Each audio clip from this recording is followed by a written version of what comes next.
1974 की बात है जब एक पुराने घर में रोनाल्ड डी फ्यू जूनियर ने अपने पूरे खानदान को कत्ल कर दिया। उसने कहा कि उसे किसी आवाज ने ऐसा करने को कहा था। यह वाकया एमटीओन न्यूयॉर्क में पेश आया और उसने पूरे मुल्क को हिलाकर रख दिया। एक साल बाद जॉर्ज और कैथलीन लुट्स ने वही घर खरीद लिया। उन्हें लगा कि यह जगह उनके लिए अच्छी होगी। पहली रात से ही अजीब चीजें होने लगे। जॉर्ज को घर में बहुत सर्दी महसूस होती थी, हालांकि वो आग जलाकर घर को गर्म रखते थे। रात के वक्त दरवाजे और खिड़कियां खुद ब खुद खुल और बंद हो जाती थीं। घर में एक अजीब सी बदबू आने लगी जो किसी तरह खत्म नहीं होती थी। ये बदबू बहुत खराब थी और उन्हें बार बार तय करने का दिल करता था। दीवारों पर सियाह धब्बे बनने लगे जो किसी भी तरह साफ नहीं होते थे। ये धब्बे खून की तरह दिखाई देते थे और उनसे भी अजीब सी बदबू आती थी।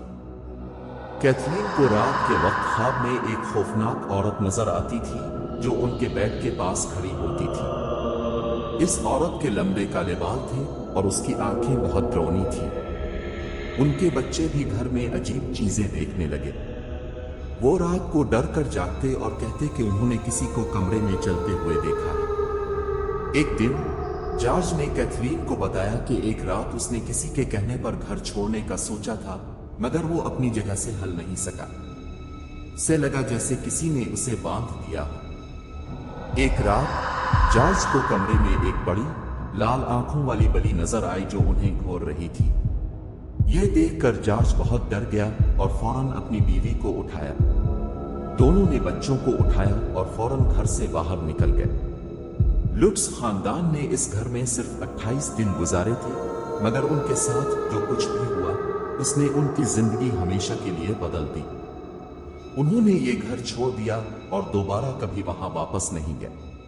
ये कहानी एमटीओन हॉरर के नाम से मशहूर हुई और उस पर कई किताबें और फिल्में बनाई गई। ये कहानी आज भी लोगों को डराती है और ये एक सच्ची कहानी है। लुट्स खानदान ने जो कुछ भी बर्दाश्त किया वो एक ऐसी हकीकत है जो आज भी लोगों को रातों को जागने पर मजबूर करती है।